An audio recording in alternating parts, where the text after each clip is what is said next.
नमस्कार, मैं हूं वैभव नाथ शर्मा और आप देख रहे हैं मेरा YouTube चैनल वैभवन। मित्रों, अब एक दिन बाद श्रावण मास शुरू हो जाएगा और शिव पूजा से संबंधित मैंने आपको पहले भी ढेरों उपाय बताए हैं और इस बार भी हम लोगों का प्रयास ये था कि सावन के हर दिन जो है आपको शिव पूजा से संबंधित, भगवान महादेव से संबंधित कोई ना कोई विशेष जानकारी जो अभी तक आपको प्राप्त ना हुई हो वो मिलती रहे। इसी क्रम में मैंने बहुत पहले, ये सिर्फ मेरे ही चैनल पर उपलब्ध था, मैंने एक एपिसोड किया था शिव मुट्ठी के बारे में। इस बार मैंने वो लिंक खोजा कि आप दर्शकों के साथ शेयर किया जाए। वो लिंक मुझे मिला नहीं है, इतने सारे 4000 से ऊपर वीडियो है, कई बार नहीं भी मिलता, तो मुझे लगा कि शायद ये जानकारी मुझे आप लोगों को फिर से एक बार देनी चाहिए। अगर आप, जैसे मैंने बताया कि आप अपनी राशि के अनुसार या अलग अलग तरीके से महादेव की पूजा करें। बहुत सारे लोग अपनी दिनचर्या में, अपने जीवन में बहुत बिजी होते हैं, चाहे वो आज का यंगस्टर हो जिसको कॉलेज जाना है, जिसको स्कूल जाना है या जिसको नौकरी पे जाना है। लोग चाह करके भी, मन में धार्मिकता है, चाह करके भी समय नहीं दे पा रहे हैं कि वो आधे घंटे के लिए जा सकें। तो आप जैसे व्यस्त लोगों के लिए या किसी भी व्यक्ति को जीवन में जिसको सफलता चाहिए, सावन का महीना बहुत ही दुर्लभ महीना होता है, पूरे साल का बहुत ही स्पेशल मंथ होता है। तो इसमें भगवान शिव को प्रसन्न करने के लिए कुछ अन्न चढ़ाने का नियम हमारे शास्त्रों में बताया गया और चारों सोमवार में वो एकदम अलग अलग है और उसके बहुत ज़बरदस्त रिजल्ट आते हैं, बहुत अच्छे परिणाम आते हैं। तो आइए जानते हैं क्या करना चाहिए। सावन के पहले सोमवार को कच्चे चावल 1 मुट्ठी चढ़ाना चाहिए। इस पूरी प्रक्रिया को शिव मुट्ठी कहा जाता है। तो आपको सावन के पहले सोमवार को 1 मुट्ठी कच्चे चावल चढ़ाने हैं, दूसरे सोमवार को 1 मुट्ठी सफ़ेद तिल चढ़ाना है, तीसरे सोमवार को खड़े मूंग की आपको दाल चढ़ानी है, चौथे सोमवार को 1 मुट्ठी जौ आपको चढ़ाना है, बाली जो होता है। और अगर कई बार सावन में 5 सोमवार भी होते हैं, तो अगर 5वां सोमवार लग रहा है तो उसमें आपको जौ और चने का मिला हुआ सत्तू चढ़ाना है। और जैसे इस बार 4 ही सोमवार है तो आप आखिरी सोमवार में 2 चीज़ें करेंगे। आप जौ तो चढ़ाएंगे ही और जौ और चने का सत्तू भी शिवलिंग के ऊपर रखेंगे। तो ये जो है शिव मुट्ठी की जो क्रिया है, अगर आप कुछ ना कर सकें तो ये आपको ज़रूर करना चाहिए, इससे आपको बहुत अच्छा फ़ायदा मिलता है। जैसे हम लोगों ने और भी बहुत सारी आपको चीज़ें, जानकारियाँ बताई हैं, फिर से एक बार दोहरा देता हूँ। माना जाता है कि श्रावण मास में शिव पूजा करने से सारे दुख, सारे कष्ट, सारे पाप समाप्त हो जाते हैं। महादेव शिव हर कष्ट को दूर करने में सामर्थ्यवान है, वो सबसे बड़े हैं, सबसे देवी देवताओं में सबसे प्रधान इसीलिए महादेव हैं। वे मनुष्य के समस्त पापों का क्षय करके मुक्ति दिलाते हैं। भगवान महादेव की पूजा से ग्रहों के दोष भी दूर होते हैं। तो आइए जानते हैं कि 9 ग्रहों का अगर कोई दोष हो तो क्या उपाय करना चाहिए।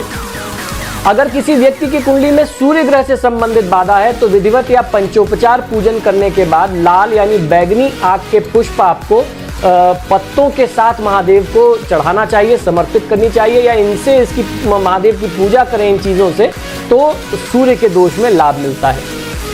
अगर कोई व्यक्ति चंद्रमा से परेशान है तो प्रत्येक सोमवार शिवलिंग पर गाय का दूध समर्पित करें, साथ ही सोमवार का व्रत भी करें। मंगल से संबंधित कष्ट और बाधा निवारण के लिए गिलोय की जड़ बूटी के रस से भगवान शिव का अभिषेक करना मंगल के कष्टों से मुक्ति दिलाता है। बुध से संबंधित अगर कोई ग्रह दोष है तो उसके लिए विधारा की जड़ के रस से महादेव शिव का अभिषेक करना उत्तम होता है। बृहस्पति से संबंधित समस्याओं को दूर करने के लिए प्रत्येक गुरुवार हल्दी मिश्रित दूध शिवलिंग पर समर्पित करना चाहिए।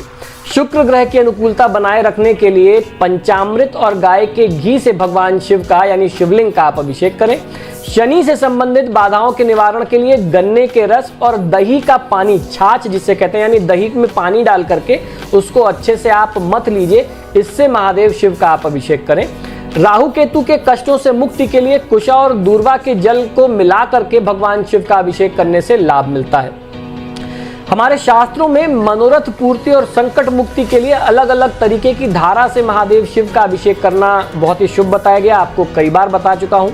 अलग अलग धाराओं से भगवान शिव के पूजा का बहुत अच्छा लाभ मिलता है। जब किसी व्यक्ति का बहुत मन दुखी हो जाए, निराश हो जाए, बेचैन हो जाए, ऐसे में परिवार में कलह होने लगे, अनचाहे दुख और कष्ट मिल रहे हों, तो शिवलिंग पर दूध की धारा चढ़ाना सर्व सुख, हर तरीके की समृद्धि और परिवार में शांति स्थापित करता है। जब आप वंश की वृद्धि चाहते हैं तो ऐसे में शिव सहस्त्रनाम का पाठ करके आपको शिवलिंग पर घी की धारा समर्पित करनी चाहिए। शिव पर जलधारा अर्पित करने से मन को शांति के लिए बहुत ही श्रेष्ठ उपाय माना गया। भौतिक सुखों को पाने के लिए इत्र की धारा से भगवान शिव का अभिषेक करना चाहिए।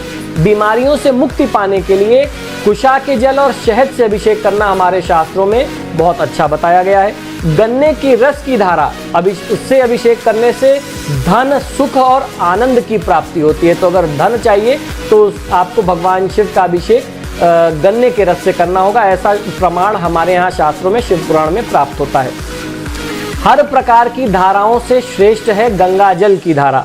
भगवान शिव को गंगाधर भी कहा गया है। शिव को गंगा की धारा बहुत प्रिय है। गंगा जल से भगवान शिव का अभिषेक करने से 4 पुरुषार्थों की प्राप्ति होती है। इससे अभिषेक करते समय महामृत्युंजय मंत्र का उच्चारण करते रहना चाहिए। कार्य सिद्धि के लिए, हर इच्छा पूर्ति के लिए अगर शिवलिंग पार्थिव शिवलिंग है तो हर प्रकार के कार्य सिद्ध होते हैं। और मैं पार्थिव शिवलिंग का पूजन भी करता हूं, आपको लाइव दर्शन भी YouTube के थ्रू कराता हूं। गुड़ के शिवलिंग की अगर हम लोग अभिषेक करते हैं, पूजा करते हैं तो प्रेम पाने के लिए होता है। भस्म से बना हुआ शिवलिंग सर्व सुख की प्राप्ति कराता है। जौ या चावल या आटे का शिवलिंग जो होता है ये दाम्पत्य सुख और संतान प्राप्ति के लिए होता है। दही से बना हुआ शिवलिंग ऐश्वर्य प्राप्ति के लिए। पीतल कांसे का शिवलिंग जो है वो मोक्ष प्राप्ति के लिए।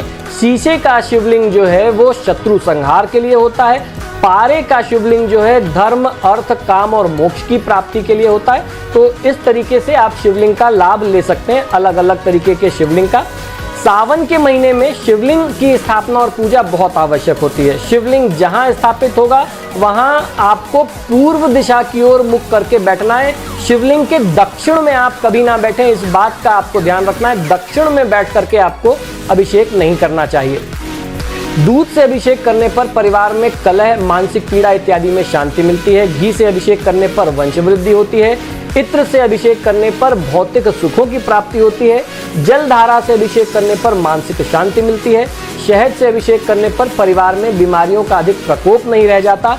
गन्ने के रस की धारा डालते हुए अभिषेक करने से सुख, समृद्धि, ऐश्वर्य और आनंद की प्राप्ति होती है। परिवार में सुख का माहौल बना रहता है। तो इसके बाद गंगा जल से अभिषेक करने पर 4 पुरुषार्थ प्राप्त होते हैं। अभिषेक करते समय महामृत्युंजय मंत्र का जाप करते रहना आपकी पूजा को कई गुना और अधिक फल दे देता है, उसका और प्रभाव बढ़ा देता है। सरसों के तेल का अभिषेक जो है वो शत्रु शमन के लिए होता है। बिल्वपत्र चढ़ाने से जन्म जन्मांतर के पाप और रोगों से मुक्ति मिलती है। कमल पुष्प चढ़ाने से शांति और धन की प्राप्ति होती है। कुशा के जल से अभिषेक करने से और कुशा चढ़ाने से रोगों से मुक्ति मिलती है और मुक्ति आपको इस संसार के कष्ट और भोग से भी मिलती है। दूर्वा चढ़ाने से आयु वृद्धि होती है। धतूरा अर्पित करने से पुत्र रत्न की प्राप्ति और पुत्र का सुख प्राप्त होता है। कनेर का पुष्प चढ़ाने से परिवार में कलह और रोग की निवृत्ति होती है। शमी पत्र चढ़ाने से पापों का नाश होता है, शत्रुओं का शमन और भूत प्रेत की बाधा से मुक्ति मिलती है। तो जैसे मैंने आपको शमी के उपाय में बताया भी था, शमी शमयते पापम, शमी को अगर आप समर्पित करते हैं शिवलिंग पर तो पापों का नाश होता है। तो आज हम लोग बात करेंगे कि सावन के महीने में कौन कौन से 9 काम नहीं करने चाहिए। मैं आपको ये जानकारी बहुत सारी देता रहता हूँ कि सावन के महीने में पवित्र श्रावण मास में आप कैसे महादेव की पूजा आराधना करें। मैंने 10 साल से अपने YouTube चैनल पे मेरे जितने भी टीवी शोज़ रहे सब पे मैंने ये जानकारी सावन के महीने में दी, या शिव पूजा की जो विशेष तिथियां हैं उस पर कैसे आप महादेव शिव की पूजा आराधना करें। ये सारी जानकारी मैं आपको समय समय पर देता रहता हूँ। आज मैं आपको बताऊंगा कि परम पवित्र इस सावन के महीने में आपको कौन कौन से काम नहीं करने चाहिए। तो आइए जानते हैं। हिंदी पंचांग के सभी 12 महीनों में श्रावण मास का विशेष महात्मा माना जाता है, क्योंकि ये शिव जी की भक्ति का बहुत ही पवित्र महीना होता है। श्रावण मास को सावन का महीना भी कहते हैं। मान्यता है कि जो लोग इस माह में शिव जी की पूजा आराधना करते हैं उनके सभी दुख दूर हो जाते हैं। कामों में आ रही मुश्किलें, बाधाएं, जीवन की जो समस्याएं हैं वो भी इस महीने में महादेव शिव की पूजा आराधना मन से करने में समाप्त होती है। और जब इस महीने में आप महादेव की पूजा आराधना करते हैं तो आपको अन्य देवी देवताओं की कृपा भी बहुत आसानी से, बड़ी सहजता से प्राप्त होती है। इसी वजह से देश भर के सभी शिव मंदिरों में शिव भक्तों की भीड़ इस पूरे महीने में लगी रहती है। आप देख सकते हैं ये पूरा महीना भक्ति से सराबोर होता है। इस कारण से इन दिनों के लिए शास्त्रों में कुछ काम की बातें बताई गई हैं जो हमें नहीं करना चाहिए। क्या करना चाहिए इस विषय में तो हम लोग अक्सर बात करते रहते हैं। आज हम लोग पहली बार बात करने जा रहे हैं कि सावन के महीने में कौन कौन सी चीज़ें नहीं करनी चाहिए। जो लोग ये काम करते हैं उन्हें महादेव शिव की कृपा प्राप्त नहीं हो पाती है और जीवन में परेशानियां बनी रहती हैं, या यूँ कहें कि अगर सावन के महीने में इन गलतियों को करते हैं तो आपकी समस्याएं और ज़्यादा बढ़ जाती हैं। तो आइए जानते हैं कि कौन कौन से काम आपको नहीं करने चाहिए। दूध के सेवन से परहेज रखना चाहिए। सावन में संभव हो तो दूध का सेवन न करें। यही बात बताने के लिए सावन में शिवजी का दूध से अभिषेक करने की परंपरा शुरू की गई। वैज्ञानिक मत के अनुसार इन दिनों दूध वात को बढ़ाने का काम करता है। अगर दूध का सेवन करना हो तो खूब उबाल करके प्रयोग में लाएं, कच्चा दूध प्रयोग में न लाएं। सावन में दूध से दही बना करके सेवन कर सकते हैं, लेकिन भाद्रपद में दही से परहेज रखना चाहिए, क्योंकि भाद्रपद में दही सेहत के लिए हानिकारक होता है। मित्रों, पिछले 10 साल से मेरे जो शिव पूजा से संबंधित या सावन से संबंधित लिंक्स हैं वो आपको यहाँ डिस्क्रिप्शन बॉक्स में नीचे मिल जाएंगे।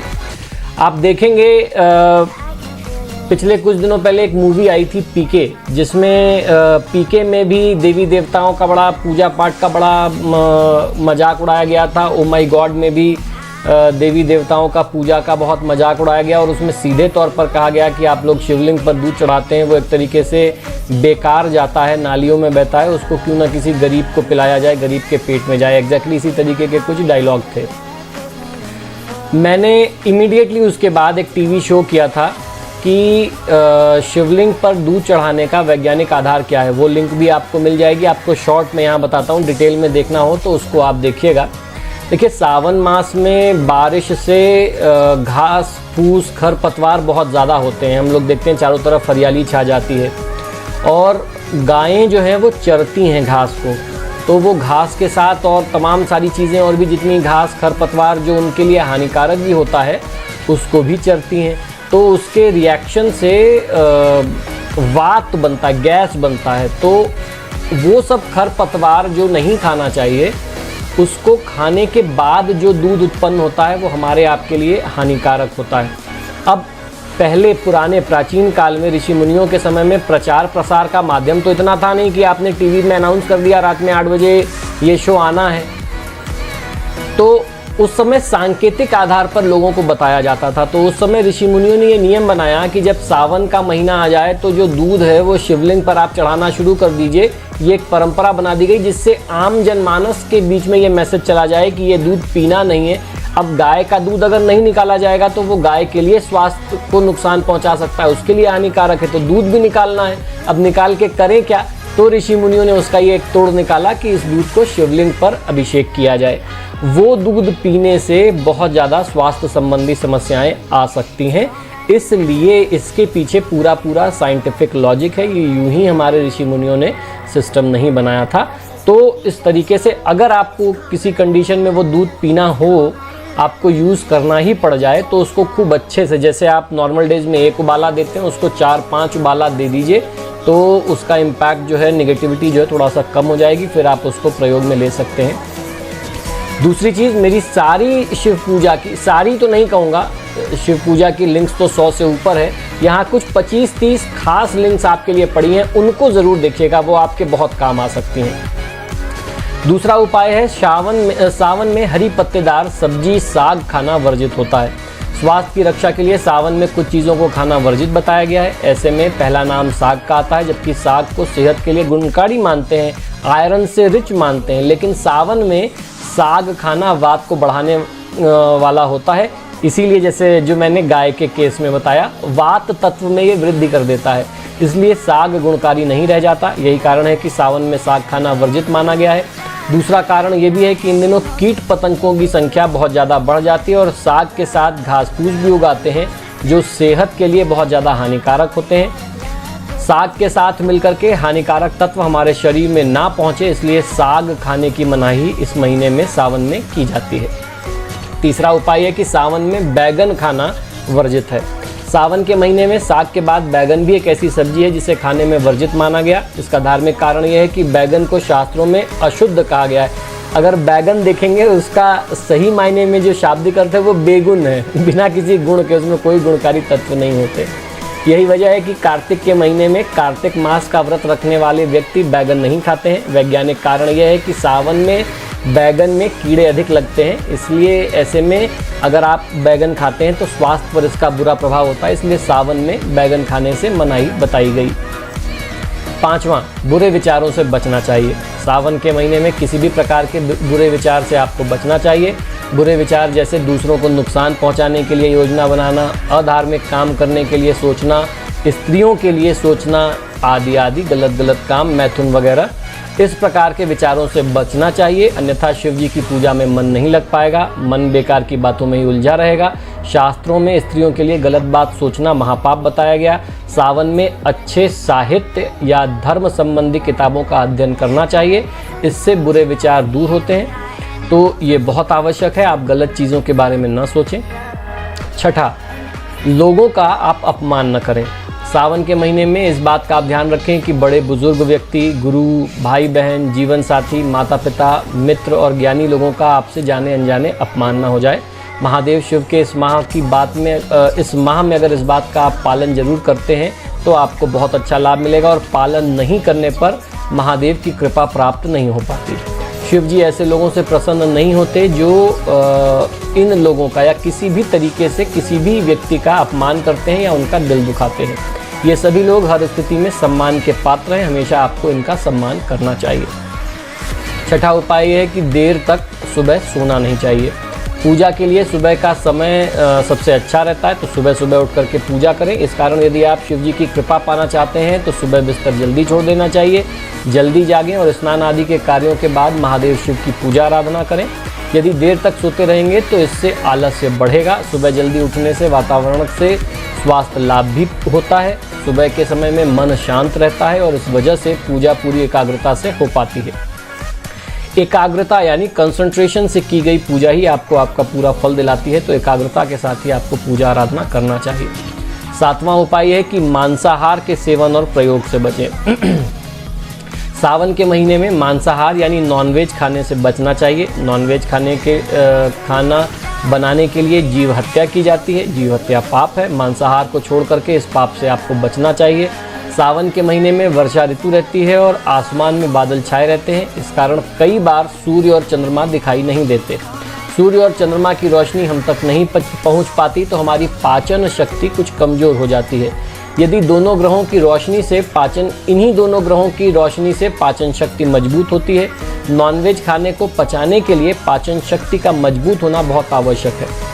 यदि ये खाना ठीक से पचेगा नहीं तो स्वास्थ्य संबंधी परेशानियां हो सकती हैं, तो इस कारण से नॉनवेज इत्यादि से मांसाहार से शास्त्रों में परहेज बताया गया, खासतौर पर सावन के महीने में। अब 8वीं बात कि पति पत्नी बहुत ध्यान रखें, उनके ध्यान रखने वाली बात है। अधिकतर परिवारों में पति पत्नी के बीच वाद विवाद, छोटी छोटी लड़ाइयाँ अक्सर होती रहती हैं, ये आम बात है। लेकिन जब छोटी छोटी बातें बहुत ज़्यादा बढ़ जाती हैं तो पूरा घर जो है, उसका घर का वातावरण जो है अशांत हो जाता है। सावन के महीने में आप इस बात का विशेष ध्यान रखें कि घर में कलह क्लेश लड़ाई झगड़ा न हो। जिन घरों में क्लेश होता है, अशांति रहती है, वहाँ देवी देवता निवास नहीं करते। सावन के महीने में शिव जी की कृपा चाहते हैं तो घर में प्रेम बनाए रखें और एक दूसरे की गलतियों को भूल करके आगे बढ़ें। घर में शांति रहेगी तो जीवन भी सुखद बना रहेगा, मन प्रसन्न रहेगा। प्रसन्न मन से पूजा करेंगे तो हर प्रकार की मनोकामनाएं पूरी होंगी। 9वीं और प्रमुख बात कि क्रोध ना करें। क्रोध से मन की एकाग्रता और सोचने समझने की शक्ति जो है वो समाप्त हो जाती है, आपका विवेक नाश होता है। कहते हैं कि क्रोध से आप स्वयं का अपना नाश करते हैं। इस आवेग में लिए गए फैसले भी अधिकतर नुकसानदायी ही सिद्ध होते हैं। ये एक ऐसी बुराई है जिससे बचना चाहिए। शिव जी की कृपा प्राप्त करने के लिए खुद को शांत चित्त रखना बहुत आवश्यक है। क्रोध से मन अशांत हो जाता है और ऐसे में पूजा पाठ नहीं की जा सकती। मन में आपके वही सारी चीज़ें घूमती रहेंगी, मन में भटकाव रहेगा, पूजा में मन नहीं लगेगा।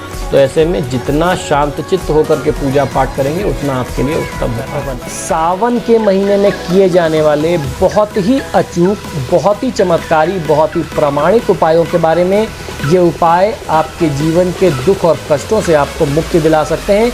यदि इन उपायों को आपने पूरी सच्ची श्रद्धा पूरे विश्वास भगवान महादेव के ऊपर अपार श्रद्धा के साथ इन उपायों को किया तो आपको जीवन में फिर निराश नहीं होना पड़ेगा। सावन का महीना जो है वो बहुत ही पवित्र महीना होता है और ये महादेव शिव का बड़ा ही प्रिय महीना है। इस महीने में भक्त हर तरह के उपाय करके भगवान शिव को प्रसन्न करने का प्रयास करते हैं। आज इसी तरीके के कुछ सरल उपाय, कुछ अचूक टोटके मैं आपके लिए लेकर के आया हूँ, जिन्हें करने से महादेव आपकी इच्छा पूरी कर सकते हैं। सावन के अचूक उपायों के बारे में आइए जानते हैं। सबसे पहला उपाय ये कि सावन के महीने में रोज आपको 21 बिल्व पत्र पर चंदन से ओम नमः शिवाय लिख करके या चंदन से सफ़ेद चंदन से सिर्फ एक बिंदी लगा करके 3 पत्तों पर एक बिंदी लगा करके शिवलिंग पर समर्पित करने से किसी भी तरीके की मनोकामना आप महादेव से मांगें और 21 दिन लगातार अगर आप ये 21 बेलपत्र का काम कर लें या पूरे महीने कर लें तो आपका काम निश्चित तौर पर बन जाता है, आपकी मनोकामना अवश्य पूरी होती है। अगर आपके विवाह में अड़चन आ रही है तो रोज शिवलिंग पर केसर मिला हुआ या हल्दी का पाउडर, हल्दी चूर्ण मिला हुआ अगर आप दूध समर्पित करते हैं, उससे अभिषेक करते हैं तो विवाह की हर प्रकार की बाधा दूर होती है। ये उपाय दोनों के लिए है, लड़का भी कर सकता है और लड़की भी कर सकती है। अगर आपके घर में किसी भी प्रकार की परेशानी, कोई कष्ट, कोई दिक्कत है तो रोज़ सुबह सुबह सावन के महीने में स्नान ध्यान करके महादेव शिव का दर्शन पूजन करने के बाद भगवान शिव के ऊपर का यानी शिवलिंग के ऊपर का जल और उसके साथ थोड़ा सा गोमूत्र मिला करके अगर आप अपने घर में छिड़कते हैं और उसके बाद अगर आप गूगल की भीख पूरे घर में देते हैं तो किसी भी प्रकार की दिक्कत होगी, कोई ऊपरी बाधा होगी, तंत्र मंत्र होगा, नज़र दोष होगा, टोना टोटका होगा, वो दूर हो जाएगा। सावन के महीने में नियम से नंदी बाबा यानी बैल को अपने हाथों से हरा चारा खिलाना चाहिए। हरा चारा खिलाते समय आपको ध्यान रखना होगा कि आप अपने हाथों से ही खिलाएं, उसके सामने ले जा करके आप फेंके नहीं, उसको फेंक के ना खिलाएं। श्रद्धा से अपने हाथ से, भले दूर से खिलाइए लेकिन अपने हाथ से खिलाइए। इससे जीवन में सुख, समृद्धि, खुशहाली आती है और आपका मन सदैव प्रसन्न रहेगा। सावन में रोज गरीबों को भोजन कराएं, इससे आपके घर में कभी भी अन्न और धन की कमी नहीं होगी और आपके पितृ जो हैं आपके ऊपर कृपा बरसाएंगे। पानी में काले तिल मिला करके शिवलिंग पर अभिषेक करें और ओम नमः शिवाय मंत्र का जाप करें। इससे मन को शांति मिलती है और राहु, केतु, शनि इत्यादि के जो दोष कुंडली में होते हैं वह समाप्त होते हैं। सावन में मछलियों को आटे की गोलियां खिलाने से भगवान महादेव जो हैं वो आपके ऊपर कृपा करते हैं। जब भी आप मछलियों को आटे की गोलियां वगैरह या कोई भी चारा इत्यादि खिला रहे हों तो मन में महादेव शिव का आप ध्यान करते रहें, उनका कोई भी एक मंत्र जाप करें या फिर मन ही मन आपकी जो भी मनोकामना है महादेव से उसके बारे में आप प्रार्थना करते रहें। इससे आपको धन लाभ के योग, प्रगति के योग, ट्रांसफ़र, प्रमोशन इत्यादि के योग, ट्रांसफ़र इन द सेंस अगर आप कहीं अपनी मनचाही जगह पे ट्रांसफ़र चाहते हैं तो उसके योग आपके लिए बनने लगते हैं। बीमारियों से मुक्ति पाने के लिए दूध में काले तिल मिला करके चांदी के लोटे से शिवलिंग पर समर्पित करना चाहिए। इससे हर प्रकार के रोग, दोष, कष्ट से आपको मुक्ति मिलती है। तो मित्रों, आशा करता हूँ कि ये उपाय कोई बहुत कठिन उपाय नहीं है। कोई भी गरीब से गरीब, परेशान से परेशान, अमीर से अमीर व्यक्ति भी इन उपायों को कर सकता है, गरीब भी कर सकता है क्योंकि इसमें कोई लागत नहीं है। तो इन उपायों पर हर तरीके के लोगों का समान अधिकार है, चाहे आप समृद्ध हो या आपका जीवन अभावग्रस्त हो। अगर आप समृद्ध हैं, जीवन में सुख हो चाहते हैं, शांति चाहते हैं, रुपया पैसा होना सब कुछ नहीं होता जब तक जीवन में सुख ना हो, तो आप ये उपाय कर सकते हैं।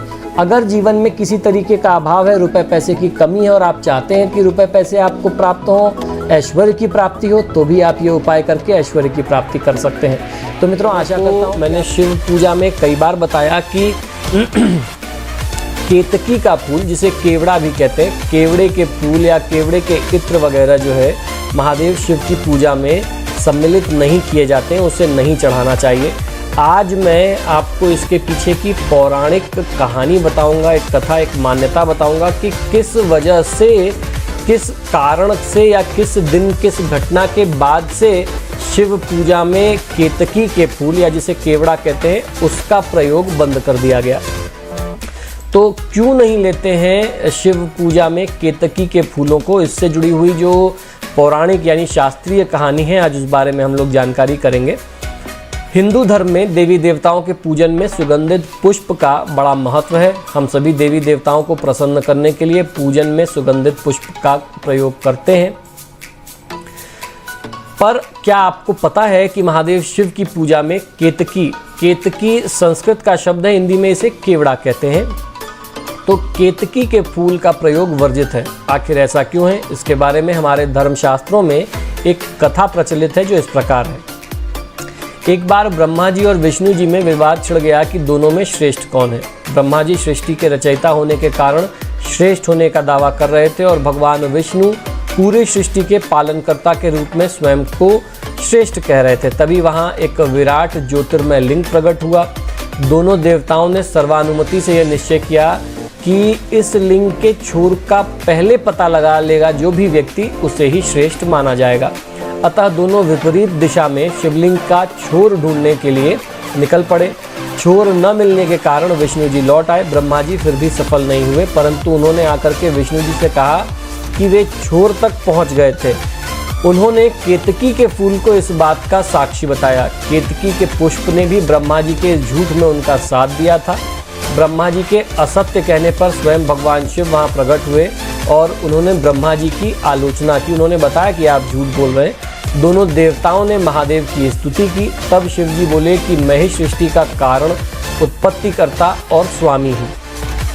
मैंने ही तुम दोनों को उत्पन्न किया है। शिव ने केतकी पुष्प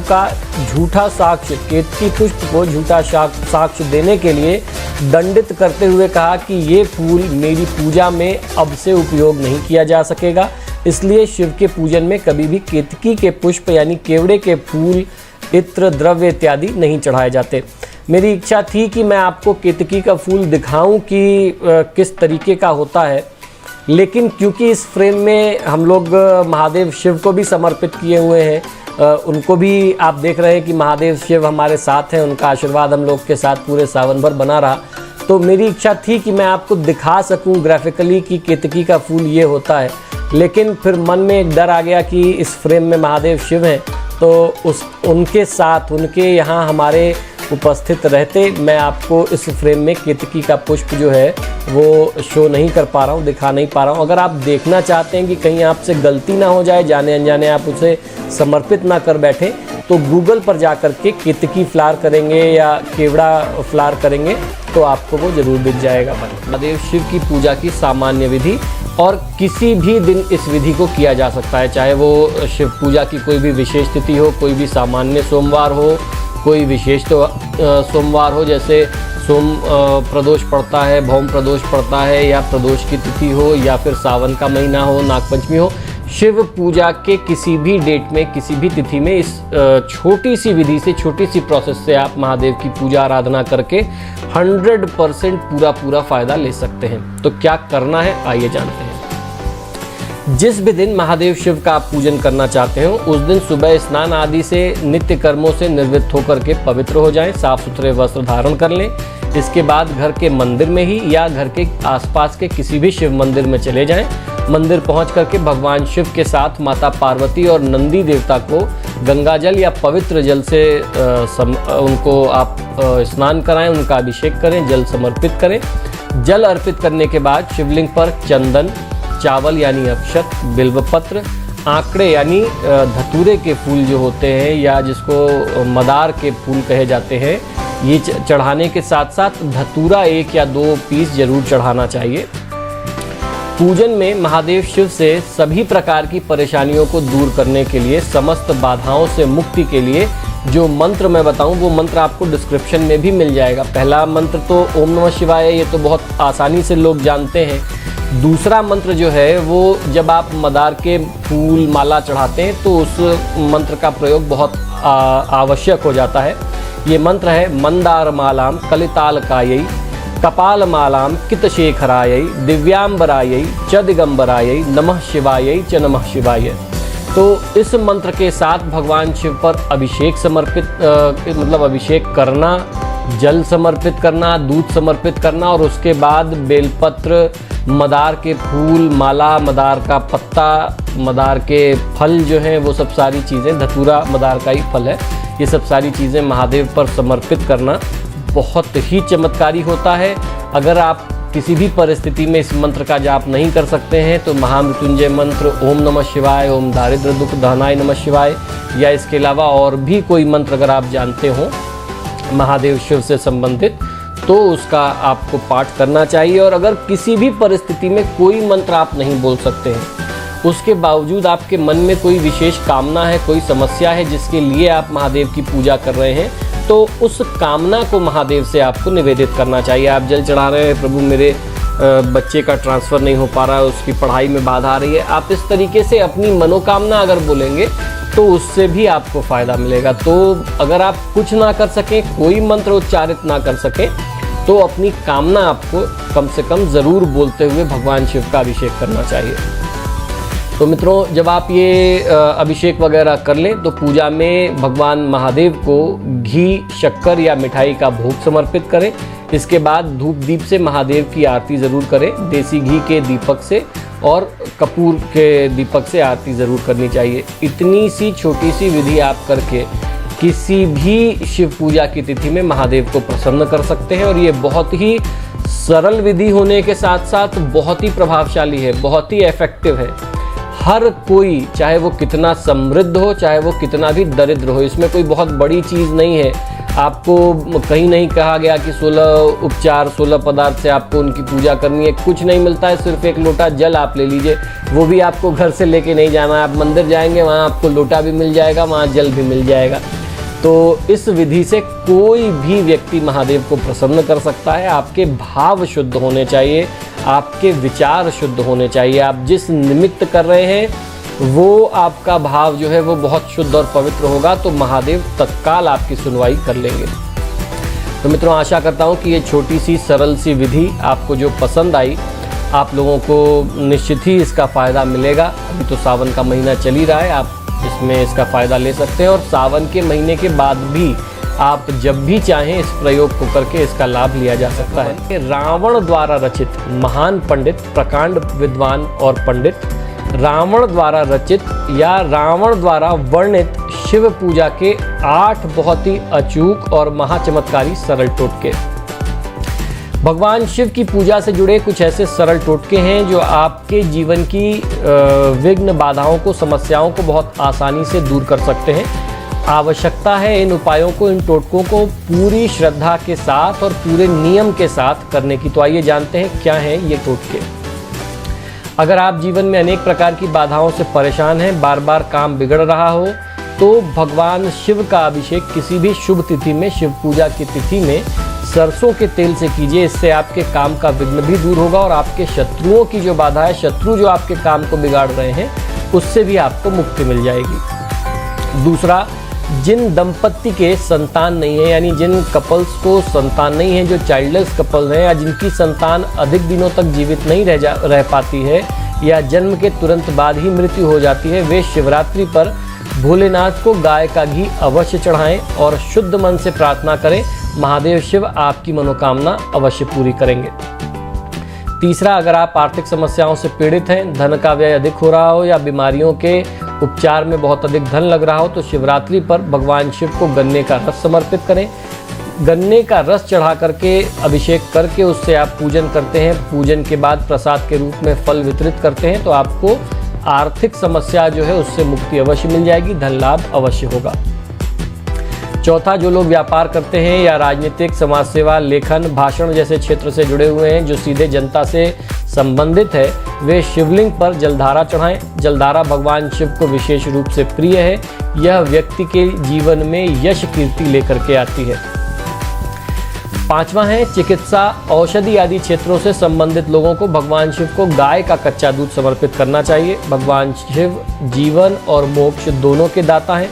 चिकित्सक पर अगर शिव जी की कृपा हो जाए तो उसके मरीज शीघ्र ही स्वास्थ्य लाभ करते हैं। संभव हो तो शिव पूजा के दिनों में 11 या 16 लोगों को दूध का दान भी करना चाहिए शिव जी को समर्पित करने के बाद। यानी जब आप शिव पूजा कर लें तो 11 या फिर 16 लोगों को दूध का दान भी आप करें। छठा है, सैनिक, पुलिस, रक्षा या न्याय के क्षेत्र से जुड़े हुए लोग महादेव शिव को धतूरा और आक जरूर चढ़ाएं।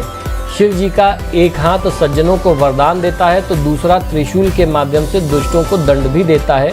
महादेव शिव न्याय और शक्ति के भी प्रतीक हैं। आग और धतूरा इन्हें विशेष रूप से प्रिय है। अगर किसी के वैवाहिक जीवन में बाधा आ रही है या शादी का संबंध टूटता हुआ सा दिख रहा है तो भगवान शिव को शहद चढ़ाना चाहिए। इससे व्यक्ति के जीवन में समस्याओं का निस्तारण होकर के शहद की तरह मधुरता आती है। अगर आप महादेव शिव की पूजन विधि से ज़्यादा परिचित नहीं हैं तो भी शिव जी आप पर कृपा करेंगे। आप शिव जी को पवित्र जल और दही समर्पित करें। महादेव की कृपा आपको अवश्य प्राप्त होगी। पूजन के बाद प्रभु से यानी महादेव शिव से क्षमा याचना करें कि जाने अनजाने कोई भी गलती हो गई हो, हमसे कुछ कमी रह गई हो पूजा में, तो उसके लिए आप हमें क्षमा करें। ऐसी प्रार्थना आप बोल करके जरूर कर लीजिए। शिव पुराण में वर्णित शिवलिंग पर चढ़ाए जाने वाली 10 चीज़ें जिनसे दरिद्रता दूर होती है और इसका वर्णन भी स्वयं महादेव शिव ने शिव पुराण के काशी खंड में किया है। तो आइए जानते हैं। नियमित रूप से किए गए पूजन कर्म से भगवान बहुत ही जल्द प्रसन्न होते हैं। भगवान की प्रसन्नता से सभी प्रकार की मनोकामनाएं पूर्ण हो सकती हैं। दरिद्रता से मुक्ति भी मिल सकती है। सभी देवी देवताओं में महादेव शिव जी का बहुत ही विशेष स्थान है। शिव पुराण के अनुसार इस संपूर्ण सृष्टि की रचना शिव जी की इच्छा से ही ब्रह्मा जी ने की थी। महादेव की पूजा से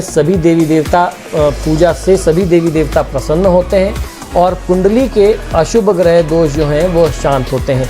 तो आज हम लोग जानेंगे शिव कृपा प्राप्त करने के कुछ विशेष उपाय। शिवलिंग पर कौन सी 10 चीज़ें हैं जो प्रमुख रूप से चढ़ाई जानी चाहिए। सबसे पहले जल, दूसरा दूध, फिर तीसरा दही, चौथा शहद, पांचवा घी, छठा शक्कर, सातवां इत्र, आठवां चंदन, नवां केसर और 10वां भांग, जिसे विजया औषधि के तौर पर आयुर्वेद में जाना जाता है। आम बोलचाल की भाषा में हम लोग भांग कहते हैं, जिसे भांग का गोला, बाबा की बूटी वगैरह अलग अलग नाम से लोग जानते हैं, लेकिन सही मायने में आयुर्वेद में इसका बड़ा विशेष स्थान है। इन सभी चीज़ों को एक साथ मिला करके या फिर एक एक करके एक एक चीज़ से भगवान शिव को आप स्नान करा सकते हैं। इसी क्रिया को अभिषेक कहा जाता है। शिव पुराण में ऐसा वर्णन मिलता है कि इन चीज़ों से भगवान शिव को या शिवलिंग को स्नान कराने से, अभिषेक करने से सभी प्रकार की मनोकामनाएं किसी भी मनुष्य की पूरी हो सकती हैं। स्नान करवाते समय ओम नमः शिवाय मंत्र का जाप करते रहना चाहिए। अब हम लोगों ने ये जान लिया कि ये 10 चीज़ें क्या क्या प्रमुख हैं। इन 10 चीज़ों से कौन कौन सा फल मिलता है, आइए ये भी समझते हैं। मंत्रों का उच्चारण करते हुए शिवलिंग पर जल चढ़ाने से किसी भी व्यक्ति का स्वभाव शांत होता है, क्रोध शांत होता है, रोग ज्वर बुखार की स्थिति होती है वो शांत होता है और आचरण जो है, आपका बिहेवियर जो है वो बहुत पोलाइट, बहुत सॉफ्ट, स्नेहमय जिसे कहते हैं वो होता है। शहद चढ़ाने से वाणी में मिठास आती है।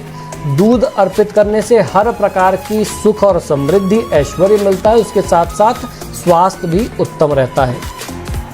दही चढ़ाने से किसी भी व्यक्ति के स्वभाव में गंभीरता आती है, आपके बिहेवियर में सीरियसनेस आती है और उसके साथ साथ जो पशुधन होता है, जो लोग कैटल्स रखते हैं, गाय, भेड़, बकरी, इस तरीके के पशुधन का नुकसान नहीं होता, वो ठीक रहते हैं। शिवलिंग पर घी अर्पित करने से व्यक्ति की मेमोरी पावर के साथ साथ बाहुबल, आपकी शक्ति बढ़ती है। इत्र से स्नान कराने से महादेव शिव को आपके विचार पवित्र होते हैं। शिव जी को चंदन चढ़ाने से हमारा व्यक्तित्व आकर्षक होता है और समाज में मान सम्मान की प्राप्ति होती है। केसर समर्पित करने से सौम्यता की प्राप्ति होती है। भांग चढ़ाने से नाना प्रकार के यानी अलग अलग तरह के विकार और बुराइयां जो होती हैं, गंदी आदतें जो होती हैं वो दूर होती हैं। और शक्कर यानी मीठा चढ़ाने से सुख, समृद्धि, धन, ऐश्वर्य इत्यादि की प्राप्ति होती है। तो अलग अलग पदार्थों से भगवान शिव के पूजन का ये महात्मा हमारे शास्त्रों में बताया गया। आशा करता हूँ इसका लाभ आप भी लेंगे। तो मित्रों, उम्मीद है कि ये छोटे छोटे बहुत ही प्रभावशाली, बहुत ही चमत्कारी टोटके और उपाय आप लोगों को जो मैं बताता हूँ ये आपको बहुत पसंद आता होगा। आप सभी से आग्रह है कि जब भी आप मेरे वीडियोस देखते हैं तो इन्हें लाइक और शेयर ज़रूर किया करें और आपने अगर अभी तक मेरे चैनल को सब्सक्राइब नहीं किया तो प्लीज़ इसे सब्सक्राइब करिए। इसी शुभकामना के साथ कि आपका दिन शुभ हो, मुझे आज्ञा दीजिए और देखते रहिए मेरा YouTube चैनल वैभवन। हर हर महादेव।